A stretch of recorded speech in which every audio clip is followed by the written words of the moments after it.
to talk about how I helped Dylan, who's an Olympic weightlifter, fix his knee pain and get back to heavy lifting.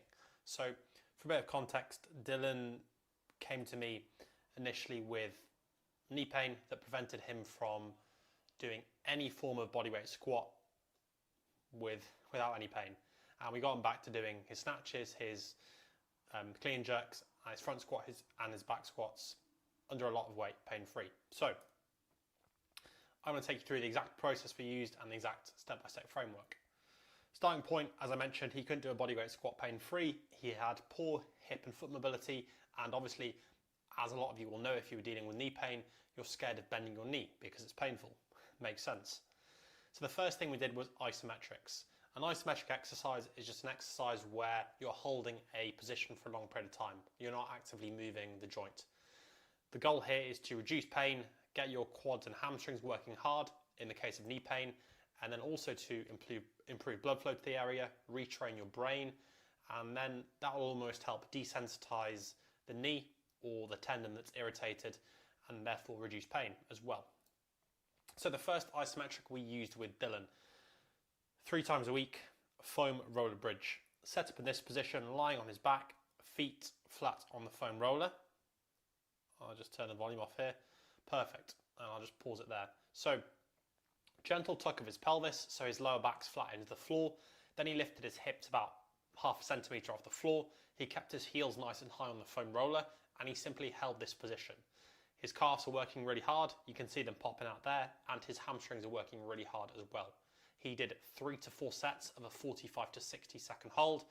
Once this double leg variation got easy, then he went on to a single leg variation. So it's not a glute bridge where you're lifting hips really high, keeping your hips nice and low, keeping your heels nice and high. So that was the first isometric that we did. The second one that we did was a banded single leg extension hold. The reason we did this and not a wall sit is because his knee was really irritable, and actually a wall sit was too painful initially. So we set up like this, sat down, band around the bottom of a chair I think he used, and then he simply held this position. So the band provided some resistance, and he did 3 to 4 sets of a 45 second hold at a challenging resistance at about 60 degrees.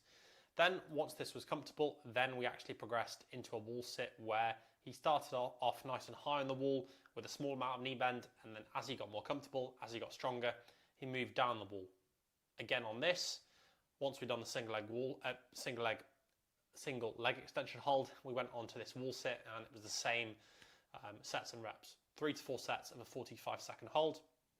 Once he was comfortable with this, then we went on to these split stance holds. So a little bit deeper knee bend and getting some other muscles involved as well. Same thing here, 3 to 4 sets of a 45 second hold. We started with body weight, and then we added some weights as well with dumbbells in his hands, very simply. Again, foam roller bridge 3 times a week, and then it was all these quad variations progressing from the single leg extension hold with a band to the wall sit to the, let's call this a split lunge position. The second thing we did, once we introduced some isometrics, we then obviously want to start bending the knee to be able to squat again and move better. The goal was obviously to regain knee flexion, which is bending the knee, strength and confidence in that position, and we're not avoiding pain completely. We're just like training, gradual progressive overload, adding a few more kilos, adding a bit more range of motion each week. Very simple. So to start with, what we did here is we used a short split squat, or just a regular split squat, whatever you want to call it. Set up it in this staggered stance. Initially we just did this body weight, but I'm using some dumbbells here, and all we did was bend this front knee as deep as possible, and he was able to do this because of the isometrics pain-free. So he just did this body weight, 3 sets of 8 reps on each leg, and then he built up to using some dumbbells. So now we're getting the knee to bend, we're teaching it that it's okay to bend, and yeah, very simple. We just added these in with the isometrics. So next thing after that is plyometrics. Plyometrics is just jumping, bounding, changing direction. Why is this important? Well, it improved his patellar tendon, which is the tendon at his knee, strength and capacity. That was the thing that was actually causing the most pain. Why does this matter? Well, because in weightlifting, he's obviously doing a lot of landing and catching with his weightlifting in the bottom of those clean snatches, and also bouncing out the bottom of squats. And also this also improves his performance because speed is a really important aspect of weightlifting and a lot of other sports. So how did we do this? We kind of did 3 different things here. The first thing we did is what's called like a low ceiling squat jump. So we got into a really deep range position of his squat and then just simply bounced around in the bottom. This teaches him to, well, taught his brain that this position was okay, and a little bit of load because obviously he's bouncing up and down, he's doing some plyos. So we just added these in twice a week, 2 to 3 sets of 15 to 20 reps, very simply. Then what we start to do is add in a bit more speed and a bit of kind of chopping and change direction with the upper body.